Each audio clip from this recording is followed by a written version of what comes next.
तो next topic is नया topic शुरू हो रहा है, दैट इज इंसोलेशन। बट ये नया चैप्टर ये होता है, ये इंसोलेशन। हमारा धरती का हीट का सबसे बड़ा सोर्स, करीब करीब अकेला सोर्स, करीब करीब बोल रहे हैं क्योंकि 100% ट्रू नहीं है, सबसे बड़ा सोर्स जो होता है वो सोलर रेडिएशन। धरती और भी तरीका से गर्म होती है अपार्ट फ्रॉम सोलर रेडिएशन। क्या मेरा गर्म होती है? कैसे? हाँ, उसको क्या बोलते हैं? रिवीजन तो अब ठीक ही टक्की है कुल मिलाकर के, लग रहा है। हाँ हाँ, उसका नाम क्या है? या ऐसे याद करना है नाम, उसको बोलते क्या है? इसको हम लोग बोलते हैं प्रीमॉर्डियल हीट। तो हम क्या बात कर रहे थे कि इंसोलेशन क्या है कि जो सोलर रेडिएशन आता है, solar radiation this is insolation.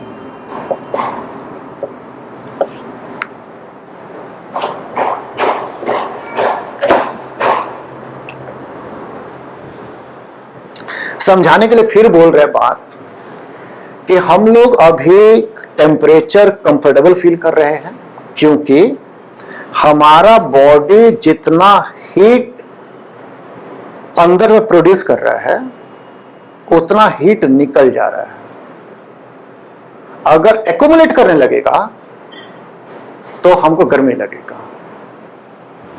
Body heat हो रहा है, बाहर का जो सरफेस है वो कूल है, इस कारण से हमारा बॉडी का हीट जो होता है वो ओवर हीटिंग नहीं हो पा रहा है।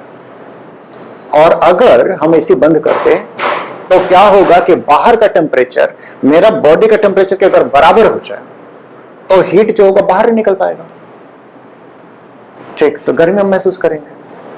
तो धरती पे जो सोलर रेडिएशन आ रहा है वो रेडिएशन, अगर वो धरती गर्म हो रही है, अगर वो गर्म होती रह जाए तो ग्लोबल वार्मिंग जैसा कुछ केस हो जाएगा। तो जितना आता है उतना निकल जाना चाहिए, जितना हमारा बॉडी हीट प्रोड्यूस कर रहा है उतना हीट निकल जाना चाहिए, तभी टेम्परेचर कांस्टेंट रहेगा। और अगर लूज होने लगा हीट तो हम ठंडा होने लगेंगे। मान लीजिए हम ठंडा कर दे इस रूम को बहुत ज्यादा, तो जितना हीट प्रोड्यूस हो रहा है उससे ज्यादा हीट हम लॉस कर जा रहे हैं, ठंडा हो जाएगा बॉडी। ठीक, तो यही पर ये बात यहां भी है। तो सोलर रेडिएशन जो होता है, टोटल सोलर रेडिएशन जितना होता है उसका अर्थ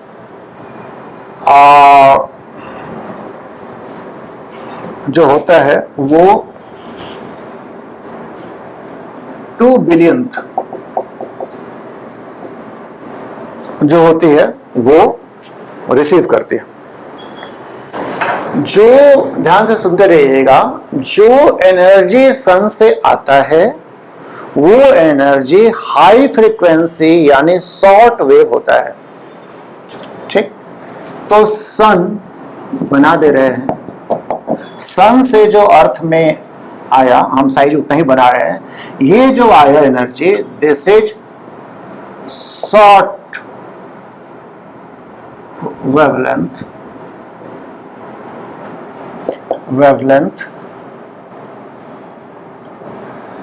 इसका मतलब यह हो गया कि हाई फ्रीक्वेंसी का हो गया।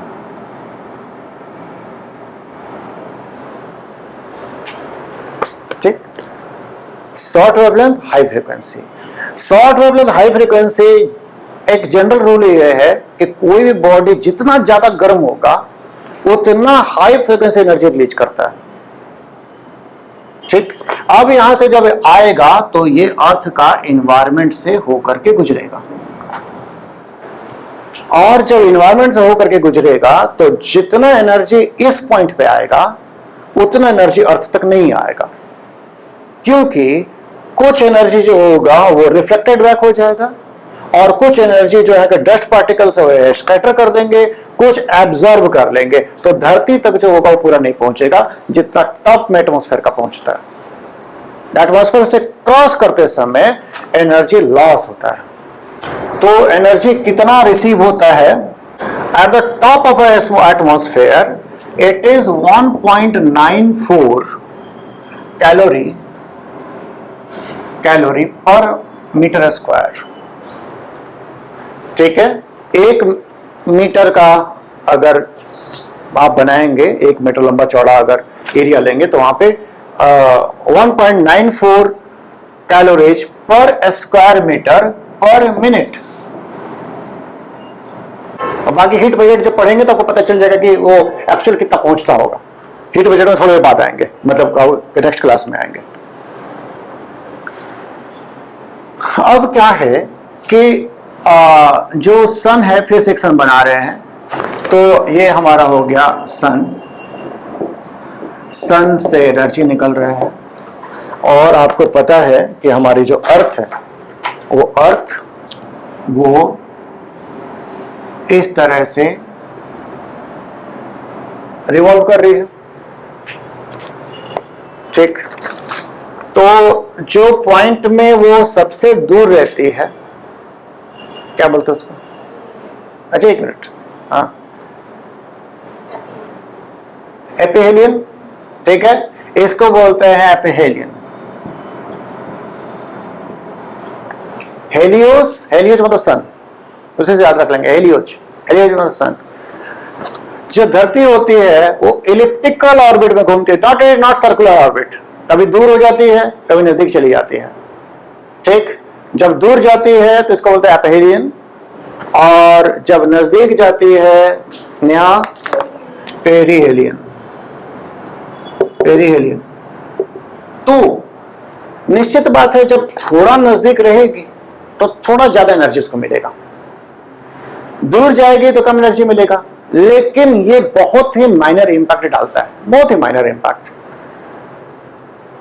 ठीक, ज्यादा इंपैक्ट पड़ता है उसका इन्वायरमेंट जो है ना अर्थ का, उसका ज्यादा इंपैक्ट है, उस पर बात करेंगे। हमारा धरती जो होता है सबसे नजदीक जनवरी का महीना में होता है, दैट इज 3 जनवरी। सबसे नजदीक 3 जनवरी को होता है और सबसे दूर होता है 4 जुलाई को। तो 4 जुलाई को रेडिएशन इसको कम मिलेगा और 3 जनवरी को रेडिएशन ज्यादा मिलेगा। लेकिन ये बहुत छोटा फैक्टर होता है। बड़ा फैक्टर ये होता है, सोचने के लिए सोचे कि यहां पे सन है, यहां पे अगर है तो ऐसे। ठीक है, यहां पे सन मानिएगा, ये इस जगह पे, और देखिएगा मैं नजदीक घुमा रहे हैं। ठीक, समझ पाई? ये जो है जनवरी का महीना है यहाँ पे ये, और ये है हमारा जुलाई का महीना। तो खैर जनवरी में yes it gets more insolation, जुलाई में लेसर इंसुलेशन, लेकिन इसका इंक्लिनेशन जो है वो मैटर ज्यादा कर जाता है कि ये झुकाव कैसे।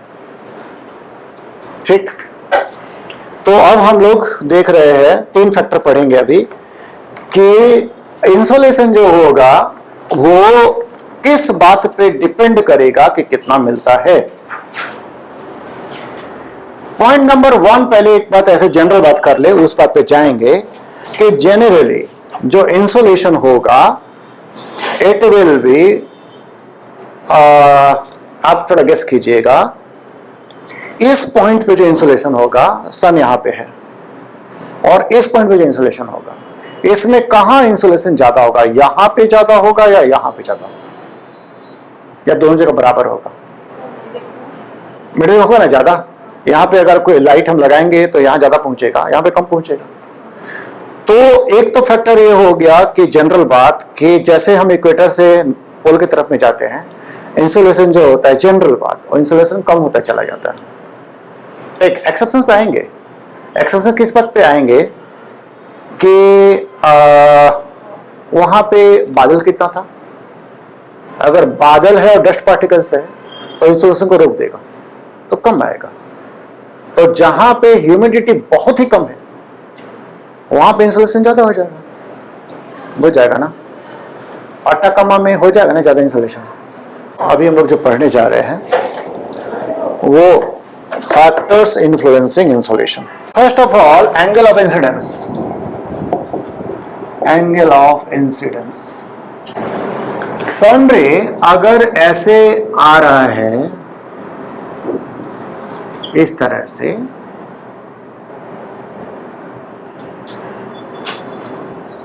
और धरती है गोल जियोइड, तो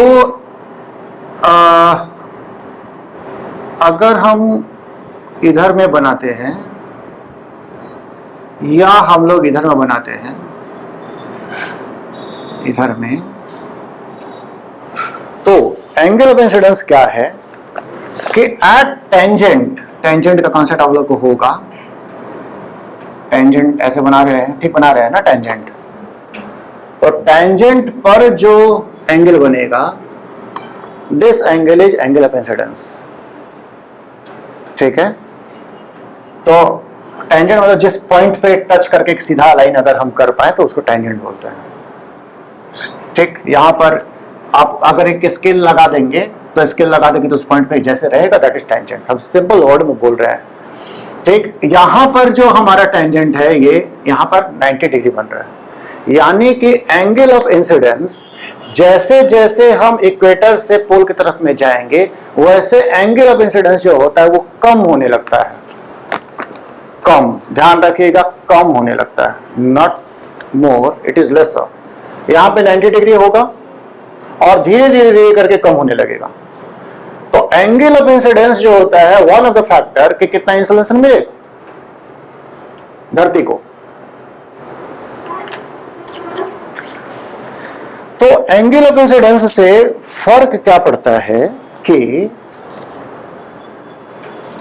अगर जैसे हम लोग इधर से आ रहे थे, अगर सनलाइट, ऐसे तो ये इंक्लाइंड है ही इस तरह से, अगर सनलाइट यहां पे पड़ रहा है larger angle of incidence 90 degree, तो धरती का बहुत ही छोटा एरिया को इसको गर्म करना पड़ेगा, द इंसुलेशन इज मोर, छोटे एरिया गर्म करेगा। अगर एंगल ऑफ इंसिडेंस ज्यादा होगा तो वो ज्यादा एरिया पे पड़ेगा, पड़ेगा ना, ज्यादा एरिया पे पड़ेगा, तो ज्यादा एरिया गर्म करेगा तो इंसुलेशन भी लेसा, फैल गया ना वो, ठीक है। एंगल बढ़ेगा एरिया फैल जाएगा, एक पॉइंटेड नहीं रहा, ठीक। तो एक कारण ये है एंगल ऑफ इंसिडेंस का कि अगर ये एंगल ऑफ इंसिडेंस लार्जर है तो बहुत छोटा एरिया को कवर करता है। आप लोगों को समझाने के लिए दूसरा एग्जांपल दे सकते हैं, अगर आप लोग कभी वो सब किए हैं तो। मैग्नीफाइंग ग्लास को आप रखेंगे सूरज का रोशनी में, अगर आप उसको एंगल इस तरह से सेट करेंगे कि ज्यादा बड़ा एरिया में सन रे कंसंट्रेट करे तो नहीं जलेगा, लेकिन अगर आप लोग छोटे एरिया में कंसंट्रेट करते तो जल जाता है, ठीक। तो एंगल ऑफ इंसिडेंस जो होता है, अगर वो ये यहां पर उससे सिग्निफिकेंस ये है कि अगर बड़ा एरिया गर्म करता है तो हीट ज्यादा नहीं मिलेगा, और छोटे एरिया गर्म करता है जैसे इस केस में, तो एंगल ऑफ इंसिडेंस जो होगा, सॉरी, तो इंसुलेशन ज्यादा होगा, छोटे एरिया में ज्यादा होगा, बड़े एरिया में कम होगा। तो एंगल का एक वैल्यू। दूसरा, अगर एंगल के अलावे आप बात यह है कि अगर this is our atmosphere, this is our atmosphere, तो सन रे का अगर एंगल ऑफ इंसिडेंस लार्जर है तो उसको एटमॉस्फेयर से कम ट्रेवल करना पड़ेगा। अगर एंगल ऑफ इंसिडेंस स्मॉलर है तो ज्यादा ट्रेवल करना पड़ेगा। और एटमॉस्फेयर जो है वो सन रे को एब्जॉर्ब भी करता है, स्कैटर भी करता है, तो इसलिए उसका इफेक्ट को कम कर देता है। डस्ट पार्टिकल्स होंगे, स्कैटर कर देंगे, ज्यादा दूर तक मिले ना, इसमें कम दूर तक मिला, कम दूर तक मिला तो गया। तो आप समझिएगा इस तरह से कि एक लेयर है जिस लेयर में उसका ट्रांसपेरेंसी कम हो जाता है, वैसे समझिएगा एक लाइट आ रहा है, एक लाइट आ रहा है, अगर हम लोग इस खिड़की को खोल दें तो लाइट ज्यादा आ जाएगा, और खिड़की के ऊपर में एक और खिड़की चढ़ा दें तो लाइट कम आएगा। तो अगर एक खिड़की में हम लोग एक लेयर रखते हैं और एक खिड़की में दो लेयर रखते हैं तो दो लेयर से कम आएगा। कहने का मतलब है कि अगर लाइट आ रहा है और लाइट ज्यादा दूर तक एक ऐसा लेयर से गुजर रहा है जो इसको एब्जॉर्ब कर सकता है, तो लाइट आगे पहुंचेगा नहीं, ठीक। अगर लाइट इस एरिया में आ रहा है तो ज्यादा एटमॉस्फेयर को क्रॉस कर रहा है तो ज्यादा एब्जॉर्ब हो जाएगा, ज्यादा स्कैटर हो जाएगा, ज्यादा लाइट, ज्यादा यहां पे इंसुलेशन पहुंचेगा नहीं। तो दो कारण से एंगल ऑफ इंसिडेंस इंपॉर्टेंट है. One reason is larger the angle of incidence,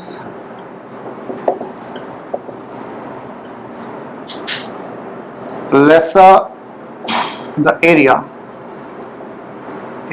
to be warmed. तो इसका मतलब greater insulation, vice versa. दूसरा, larger the angle of incidence, ऐसे लिख दे रहे हैं, वही वाला चीज लिखे हैं, lesser atmosphere to be traveled,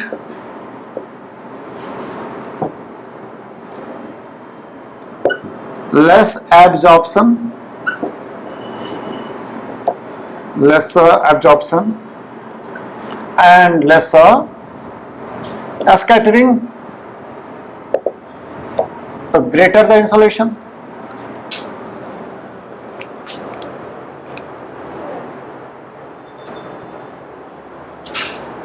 larger मतलब ये लार्जर 90 डिग्री है ना.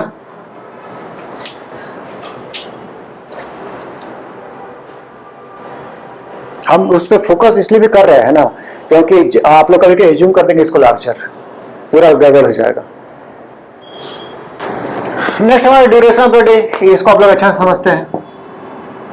ड्यूरेशन ऑफ द डे, सीला, क्या इतना बात समझ में आ रहा है? अब ये आप बताइए कि क्या साल भर में दिन छोटा बड़ा होते रहता है, कम कम बड़ा होता है?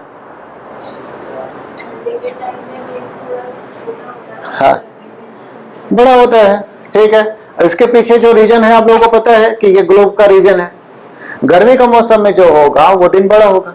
दिन बड़ा होगा तो ज्यादा देर तक इंसुलेशन रिसीव होगा, ज्यादा देर तक, और इंसुलेशन का जो हरास जो खत्म होता है वो कम देर तक होगा. तो ज्यादा देर तक इंसुलेशन मिलेगा तो ज्यादा गर्मी होगा. तो ये भी एक फैक्टर है ड्यूरेशन पर डे. गर्मियों में ज्यादा इंसुलेशन मिलता है, जाड़ों में कम इंसुलेशन मिलता है. And third is transparency of atmosphere. अगर खूब बादल छा जाए तो इंसुलेशन जो होगा कम आएगा. अगर डस्ट पार्टिकल्स, अगर बहुत ज्यादा पॉल्यूशन हो जाए, डस्ट पार्टिकल्स भर जाए तो भी इंसुलेशन कम आता है, स्कैटरिंग हो जाएगा. अगर आज के दिन में बारिश हो जाए खूब सुबह सुबह और उसके बाद धूप निकल जाए तो शाम तक खूब गर्मी हो जाएगा. ये जो है नेहा, क्या ऐसा होगा क्या कि सुबह सुबह खूब बारिश हो जाए, बादल पूरा छट जाए और शाम तक खूब गर्मी लगेगा? क्यों? हाँ, बारिश हो जाएगा तो डस्ट पार्टिकल्स नीचे आ जाएंगे.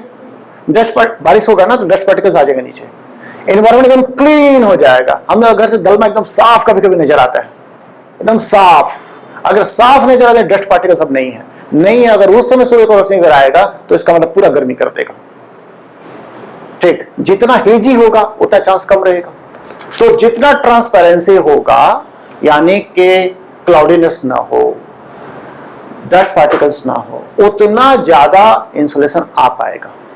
आपको याद होगा एक बार इंडोनेशिया में भूकंप आया था, सॉरी वोल्केनिज्म आया था.